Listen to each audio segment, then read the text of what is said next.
O Êxodo no capítulo 3, verso 19, a palavra de Deus diz assim: eu sei que o rei do Egito não os deixará sair, a não ser que uma poderosa mão o force. Por isso estenderei a minha mão e ferirei os egípcios com todas as maravilhas que realizarei no meio deles. Depois disso ele os deixará sair. E farei com que os egípcios tenham boa vontade para com o povo, de modo que quando vocês saírem, não sairão de mãos vazias. Todas as israelitas pedirão às suas vizinhas e às mulheres que estiverem hospedando em casa objetos de prata e de ouro e roupas, que vocês porão em seus filhos e em suas filhas. Assim vocês despojarão os egípcios. Olha que tremendo, olha que poderoso. A Bíblia fala que o povo de Deus, ele passou cerca de 400 anos ali no Egito, 430 anos para ser mais exato. Na maior parte do tempo, o povo de Israel foi oprimido e escravizado pelos egípcios. Sofreram muito ali na mão de Faraó, sofreram muito por causa do povo egípcio. A Bíblia fala que no fim desse tempo, o povo clama ao Senhor, o povo se volta a Deus, e Deus responde o povo. Deus atende o clamor do povo, e a Bíblia fala que Deus envia um libertador, chamado Moisés. Todas as vezes que Deus vai fazer algo, Ele levanta um libertador, uma figura, um exemplo daquilo que seria o nosso libertador, o nosso redentor, o nosso salvador, Jesus Cristo. A Bíblia fala que quando Moisés ele nasceu, Faraó temendo o povo, porque o povo, apesar da dificuldade, era um povo numeroso, era um povo fértil, era um povo que causava medo em Faraó. Faraó ele dá um decreto ali para todo o povo hebreu, que todas as crianças recém-nascidas do sexo masculino deveriam ser mortas. Faraó se levanta tentando impedir aquilo que estava acontecendo no meio do povo.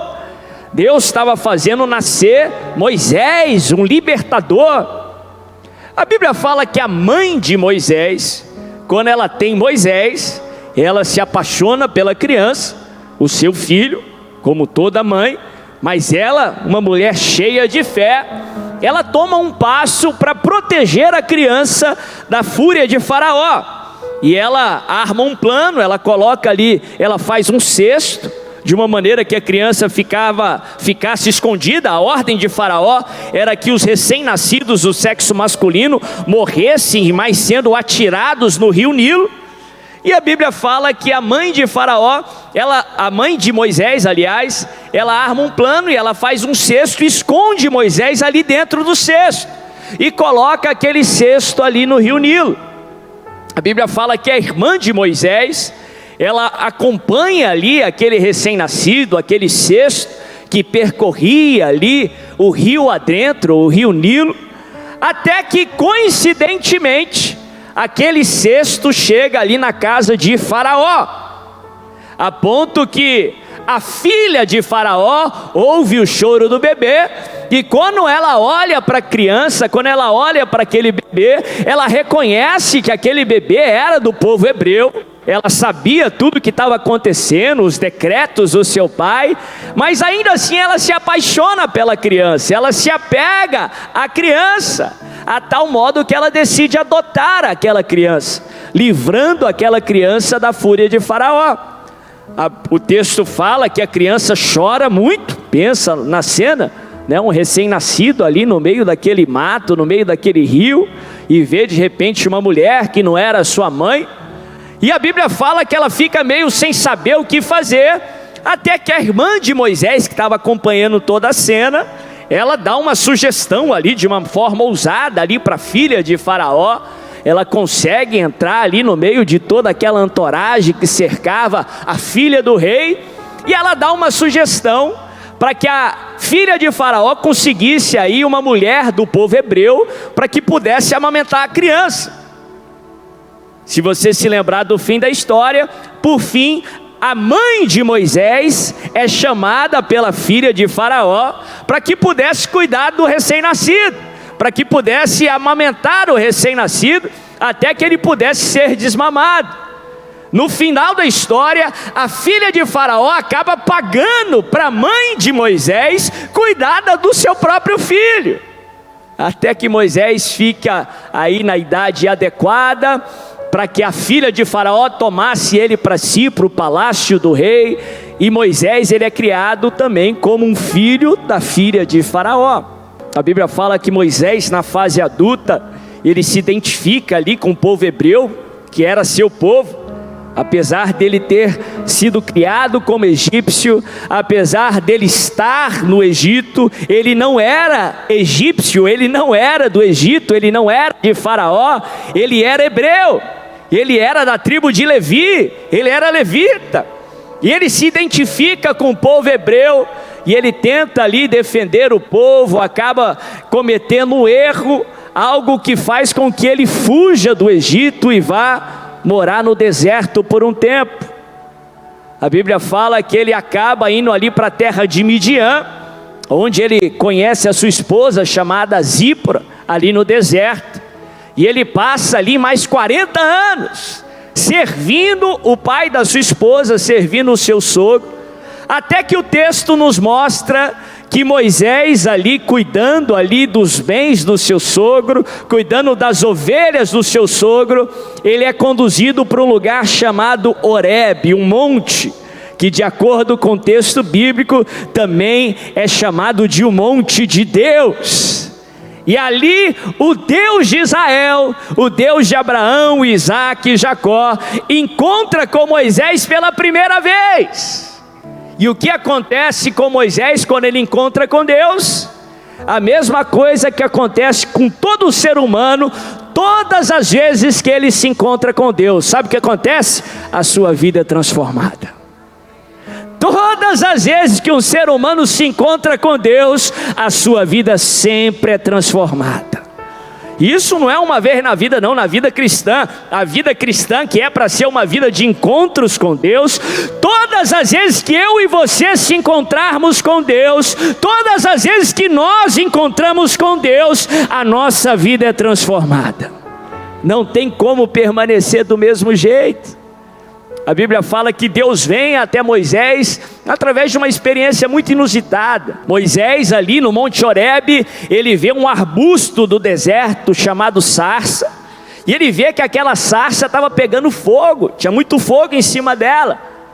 Mas ao contrário daquilo que era normal de se esperar, a sarça, o arbusto, ele não se consumia, mas permanecia intacto.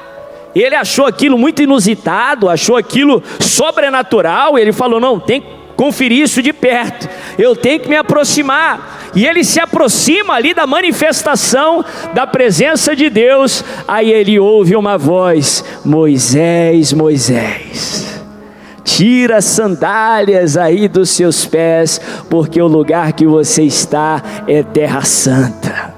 E Deus fala com Moisés, Deus revela o seu propósito a Moisés.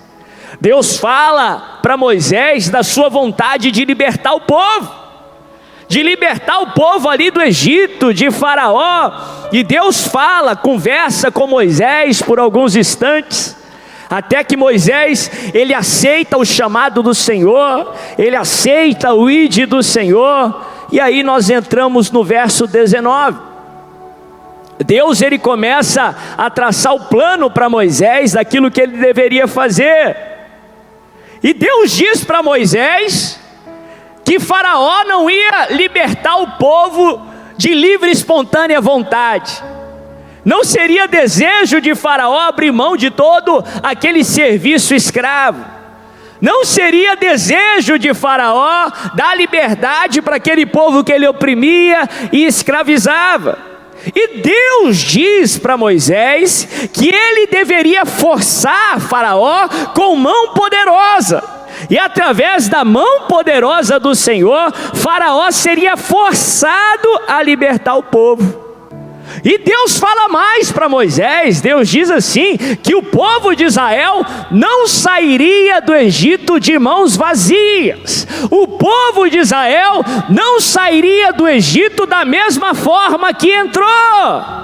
Mas pelo contrário, Deus dá uma ordem ali para Moisés, para que ele transmitisse às israelitas, e elas deveriam ali pedir para as egípcias dos seus bens, de tal modo que as egípcias, elas seriam forçadas a darem dos seus bens para as israelitas, de tal modo que o povo hebreu iria despojar o opressor, iria despojar do povo egípcio.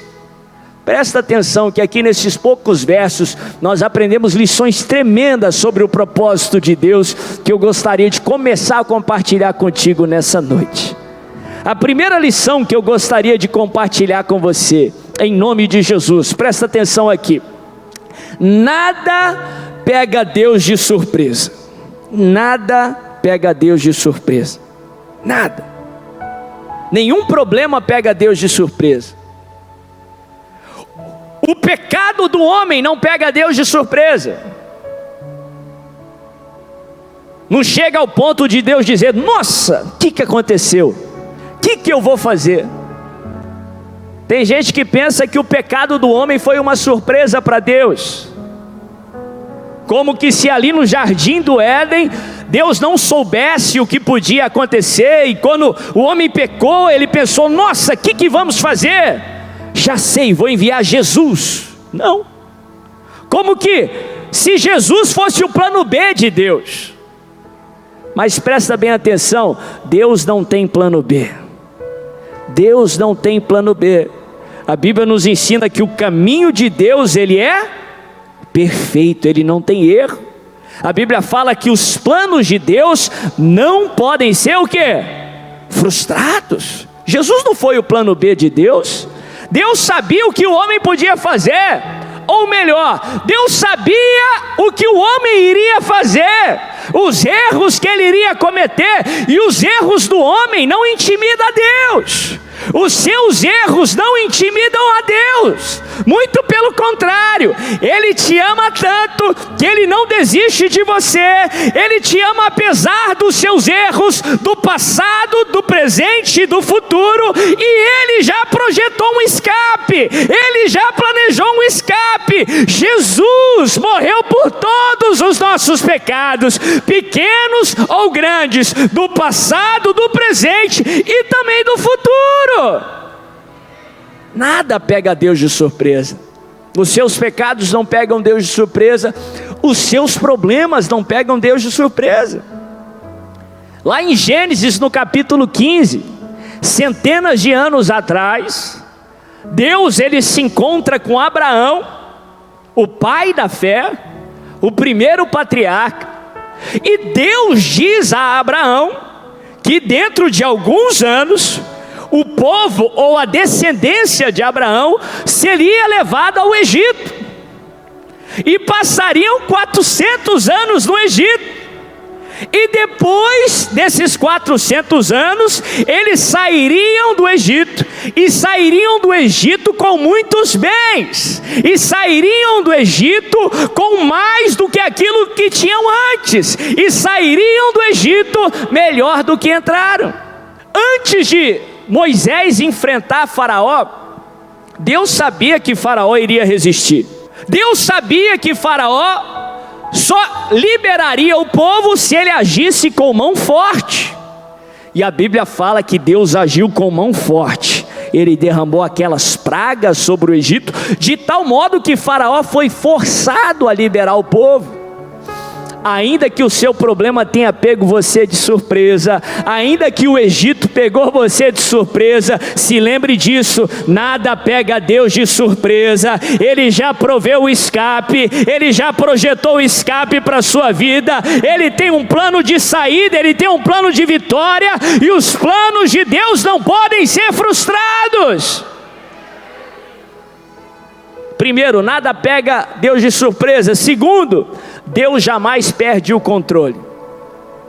Deus jamais perde o controle. O Egito não saiu do controle de Deus. presta atenção aqui. Faraó não saiu do controle de Deus. E se você conhece um pouco da palavra de Deus, por muitas vezes nós usamos esse termo Faraó, não só o rei do Egito, mas usamos também o diabo. E eu quero te lembrar isso: até o diabo não sai do controle de Deus. Tem muita gente, às vezes, dentro da igreja, que dá mais poder para o diabo do que aquilo que ele tem. Eu gosto da história de Jó, ali no início, que nos reflete um pouco o princípio que eu quero compartilhar. A Bíblia fala que o diabo, ele vai até o Senhor, e o Senhor começa a dialogar com o diabo, e o diabo pede autorização para Deus, para que ele pudesse tocar em Jó. A Bíblia fala que Deus, por um momento, ele permite, ainda dá uma restrição. Ele diz assim: você pode atentar contra ele, mas não toca na vida dele, não toca no corpo dele. Aí depois o diabo faz, Jó permanece fiel.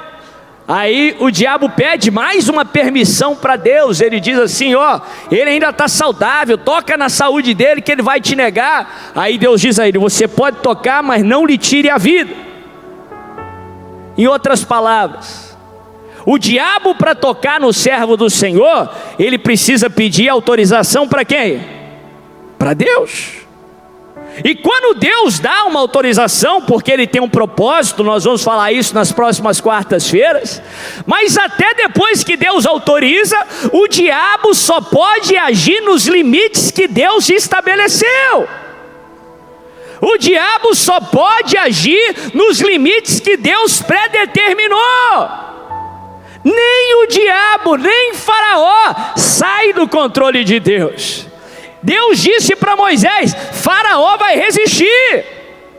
E sabe por que ele vai resistir? Não é porque ele pode muito, porque ele é o Todo-Poderoso, não. É porque eu tenho um propósito para essa resistência.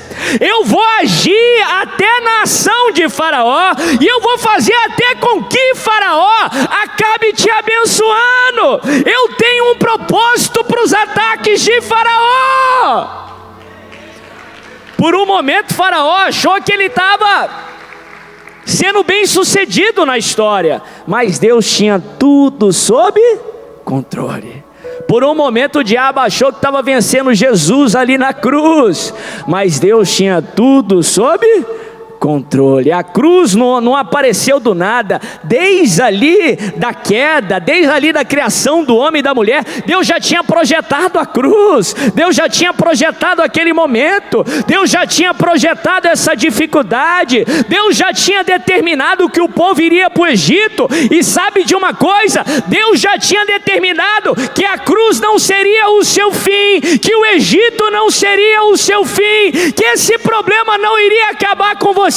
Muito pelo contrário, nada saiu do controle de Deus. Ele tem um propósito para a cruz, e esse propósito é de ressurreição e vitória. Ele tem um propósito para o Egito, e esse propósito é de prosperidade e de libertação, em nome de Jesus. Deus não sai do controle, Deus não perde o controle. A Bíblia fala que por fim Deus dá uma instrução para que as hebreias pudessem pedir para as egípcias dos seus bens. E a Bíblia fala que ali naquela saída há uma transferência de riqueza, porque as egípcias estavam com tanto medo do povo hebreu, diante de todas aquelas pragas ali que Deus havia derramado, que elas começaram a dar dos seus bens para o povo hebreu. Algo que tinha sido predeterminado pelo Senhor lá em Gênesis no capítulo 15, quando Deus disse para Abraão que o povo sairia do Egito com grandes bens, com muitas riquezas. Em outras palavras, se você estudar o texto, você vai ver que o povo de Israel entrou ali no Egito em torno de 70 famílias somente. Era literalmente uma grande família. A família de Jacó, que por um momento ainda estava vivo, ficou um pouco ali no Egito ainda. os seus filhos, os filhos dos filhos, eram 70 famílias ali no Egito. A Bíblia fala que depois daqueles 400 anos, eles saem num povo tão numeroso que era mais do que 1 milhão de pessoas. Era um povo muito numeroso já. E a Bíblia fala que eles saem agora com as riquezas dos egípcios. Eles despojam os egípcios, Deus tira ali, Ele transfere riquezas do povo egípcio para o povo hebreu. Em outras palavras, o povo sai maior do que ele tinha entrado, o povo sai mais forte do que ele tinha entrado, o povo sai mais próspero do que eles tinham entrado, o povo sai melhor do que eles tinham entrado. Por último, e eu vou encerrar, Deus não permite que você enfrente nenhum problema, se não for para sair dele melhor do que você entrou. E isso nós aprendemos em toda a palavra de Deus. Deus te ama demais para permitir você enfrentar um problema em vão. Deus te ama demais para permitir você sair de um problema da mesma forma que entrou. Deus te ama demais para permitir que você saia de um problema pior do que você entrou. Se Ele permitiu você passar por um Egito, por uma cruz, é porque o resultado disso será melhor do que você estaria se não tivesse passado por aquilo. Se o povo de Deus não tivesse passado pelo Egito, ele não estaria tão grande como ele saiu. Se o povo de Deus não tivesse passado pelo Egito, eles não teriam as riquezas do Egito. Se Jesus não tivesse enfrentado a cruz, nós não teríamos sido redimidos. Ele não ressuscitaria como primogênito de todos os filhos de Deus. Deus só permitiu você enfrentar esse problema, essa cruz, esse Egito, é porque você vai sair dele melhor do que você entrou. Deus vai trazer ressurreição, Ele vai trazer multiplicação, Ele vai trazer provisão. Você vai sair mais forte, você vai sair mais próspero, você vai sair renovado, você vai sair melhor do que entrou, em nome de Jesus.